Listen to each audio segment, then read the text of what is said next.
ये class 9th के students के लिए हैं जो बच्चे सीबीएसई बोर्ड में हैं। तो आप लोगों की जो बुक है इंग्लिश की दूसरी बुक बिहाइव, तो आज मैं उसका फर्स्ट चैप्टर आपके सामने लेके आई हूँ, द फन दे हैड।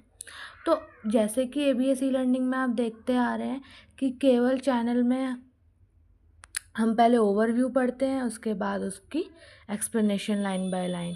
तो प्लीज़ मेरे चैनल के साथ बने रहिए, और अगर आपको इसी टाइप की वीडियोस आगे भी चाहिए तो प्लीज़ चैनल को सब्सक्राइब कीजिए।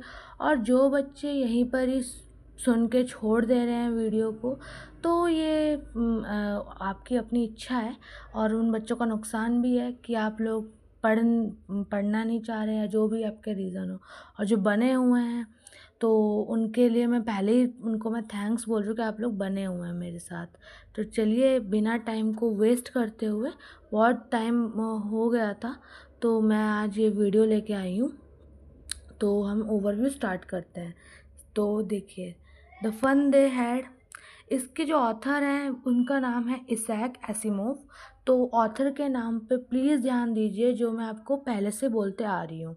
तो चलिए अब हम लोग इसका ओवरव्यू स्टार्ट करते हैं। तो द फन दे हैड, जो ये स्टोरी है, ये जो है ये बेस्ड है पुराने स्कूल टाइम, मतलब अभी जो प्रेजेंट की बात जो अगर मैं करूँ इसमें, तो यहाँ पे यहाँ पे जो बच्चे हैं वो यहाँ पे क्या करते हैं, ये लोग एकदम नए टाइप के पढ़ाई करते हैं। कैसे नए टाइप की पढ़ाई, कि मॉनिटर्स पे स्क्रीन पे पढ़ाई करते हैं, अपने घर में रह के पढ़ाई करते हैं, और इनको पढ़ाने के लिए सेपरेट टीचर्स आते हैं। तो वो जो टीचर्स होते हैं they are mechanical teacher, human teachers नहीं होते। तो प्रेजेंट का टाइम चल रहा है और ये अभी का समय चल रहा है, ये फ्यूचर की बातें कर रहे हैं, ठीक है। फ्यूचर में कैसी पढ़ाई होगी उसके ऊपर ये पूरी स्टोरी बेस्ड है।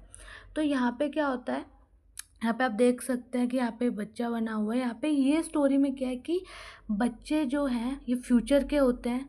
ये लोग मैकेनिकल टीचर इनके घरों में होते हैं, तो घर से ही इनको अपनी क्लास लेनी पड़ती है, पढ़ना पड़ता है, और अपने टेस्ट होमवर्क सब स्क्रीन में करना पड़ता है, और अपने मैकेनिकल टीचर को सबमिट करना पड़ता है। किस टाइप से, मशीन लैंग्वेज में ही उनको लिख के सबमिट करना पड़ता है, ठीक है।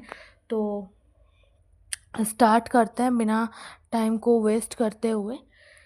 तो यहाँ पे क्या होता है कि यहाँ पे देखिए फ्यूचर में स्कूल्स कैसे होंगे, तो ये इस टाइप के हो जाएंगे। हमें रोबोटिक टीचर पढ़ाएंगे, हम लोग ई टेक्स्ट का यूज़ करेंगे। तो यहाँ पे यही सब चीज़ें लिखी हुई है, ठीक है। तो यहाँ पे क्या होता है कि यहाँ पे मेनली 2 कैरेक्टर्स होते हैं। एक होती है मार्गी, जो 11 साल की बच्ची होती है, 11 ईयर्स ओल्ड, ठीक है। और दूसरा कैरेक्टर होता है वो है टॉमी। तो मार्गी और टॉमी 2 होते हैं इस स्टोरी के अंदर, और फ्यूचर की बात चल रही होती है। तो यहाँ पे जो टॉमी होता है वो 13 ईयर्स का होता है, मार्गी 11 ईयर्स की होती है।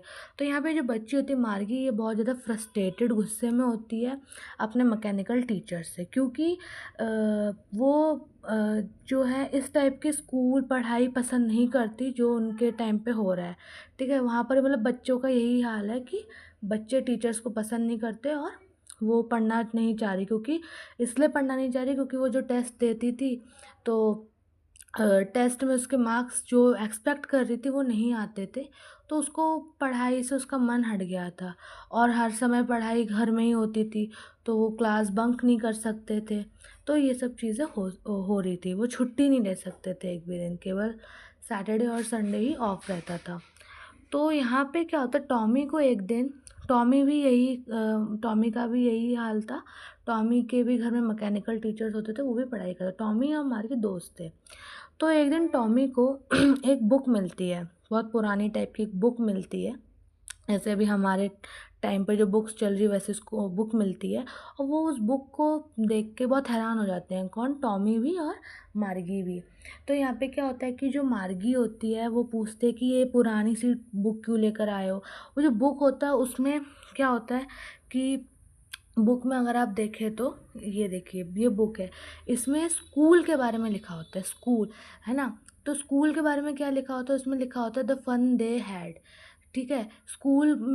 तो किस स्कूल की बात कर रहे हैं यहाँ पे? स्कूल की जो बात कर रहे हैं वो है पास्ट टाइम की, पहले के टाइम के जो स्कूल्स होते थे। तो ये बुक जब टॉमी को मिली तो टॉमी ने मार्गी को कहा, तो मार्गी ने कहा तो इसमें क्या यूनिक है, क्या अलग है?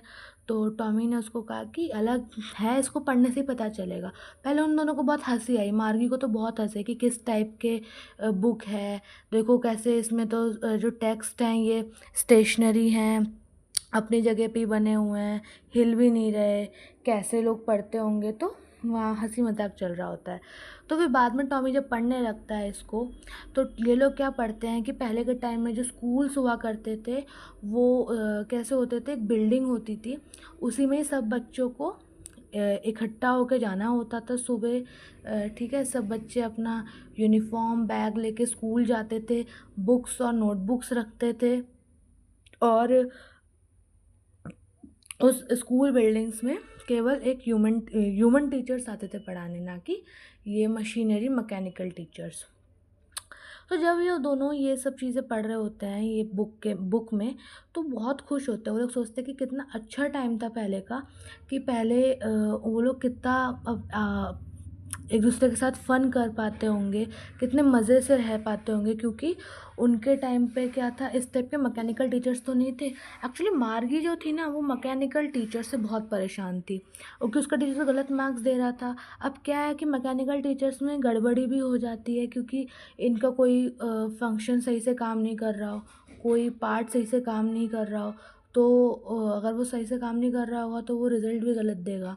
पर ह्यूमन टीचर्स के केस में ऐसा नहीं होता था। तो मार्गी कंपैरिजन करती थी यहाँ पे कि ह्यूमन टीचर्स कितने अच्छे होते थे हमारे मैकेनिकल टीचर्स से।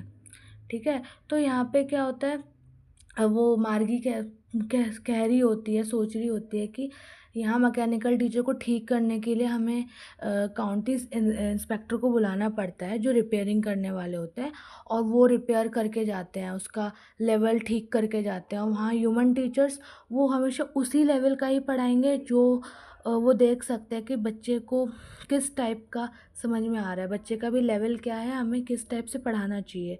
तो मार्गी तो क्या है कि मार्गी कंपैरिजन करती है। ठीक है, सो मार्गी और टॉमी दोनों जो है कंपैरिजन करने लगते हैं बहुत ही, और खुश हो जाते हैं बुक को पढ़ के कि उस टाइम पे कितना अच्छा हुआ करता था कि सब बच्चे एक साथ बैठते थे, तो कितने सारे बच्चों के दोस्त होंगे, सब कैसे बातें कर रहे होंगे, सब लंच करते होंगे एक साथ।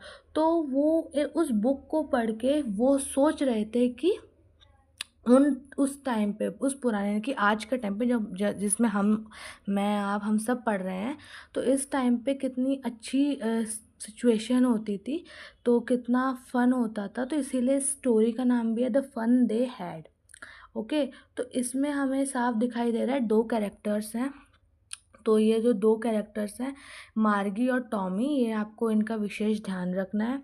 ठीक है, ऐसे बहुत सारे हैं, स्टोरी में हम पढ़ेंगे, ग्रैंडफादर भी आ रहे हैं इसमें मार्गी के, और काउंटी इंस्पेक्टर मार्गी की मॉम, तो यही सब होता है। और यहाँ पे जो है मार्गी पहले बहुत ही गुस्सा हो जाती है बुक देखकर। एक्चुअली क्या था, मैं थोड़ा संक्षेप में बता दूँ कि मार्गी गुस्सा हो जाती है बुक देख के कि टॉमी क्या बुक लेकर आ गया, और स्कूल के बारे में लिखा तो क्यों पढ़ रहा है। फिर बाद में जब वो टॉमी की बातें सुनती है, टॉमी के साथ पढ़ती है, तो वो समझती है कि ये तो पहले के टाइम के स्कूल के बारे में बातचीत हो रही है। तो यहाँ पे केवल यही ओवरव्यू था। तो मैं आशा करती हूँ कि आपको ये ओवरव्यू अच्छा लगा होगा मेरा। तो द फन दे हैड में कुछ नहीं है स्टोरी में, फ्यूचर की जो स्कूल्स कैसे हो जाएंगे इसके बारे में बताया जा रहा है, कि फ्यूचर में आगे चल के किस टाइप के स्कूल हो जाएंगे। उस टाइम पे हम कैसे पास्ट टाइम को याद करेंगे, यानी कि अभी के टाइम को याद करेंगे। जो लोग कहते हैं ना कि कितने बोरिंग है स्कूल्स, टीचर्स वही पढ़ाते रहते हैं, तो सोचिए कि कितने साल बाद, 100-200 साल बाद हम लोग ही इस टाइप के पुराने स्कूल्स को ही याद करेंगे। ठीक है ना, तो इस स्टोरी में और कुछ नहीं है, बस यही सभी चीज़ें हैं। तो मैंने आज ओवरव्यू दे दिया है, और मैं लाइन बाय लाइन एक्सप्लेनेशन की वीडियो जल्द ही लेकर आऊँगी इस चैप्टर की। तो please stay tuned with me, और इस टाइप के अगर आपको वीडियोज़ और चाहिए हो तो प्लीज़ मेरे चैनल को सब्सक्राइब कीजिए। और अगर किसी भी बच्चे को, किसी भी स्टूडेंट्स को कोई क्वेश्चन आंसर्स या कोई भी इम्पॉर्टेंट चीज़ें इससे जुड़ी हुई चाहिए हो तो प्लीज़ कमेंट बॉक्स में कमेंट करें, क्योंकि आपके कमेंट से मुझे पता चल सकता है कि क्या हो रहा है। और अपने दोस्तों तक, अपने फ्रेंड्स तक, क्लासमेट्स तक ज़्यादा से ज़्यादा वीडियो शेयर करें, जिससे वो भी फ़ायदा उठा सके। और जो लोग मेरे साथ बने हुए हैं, केवल उन्हीं को ही थैंक यू। जिन्होंने छोड़ दिया था तो वो अपना ही लॉस कर रहे हैं, उनको हम क्या कह सकते हैं। So thank you so much. Okay, आप लोग सही रहिए, खुश रहिए।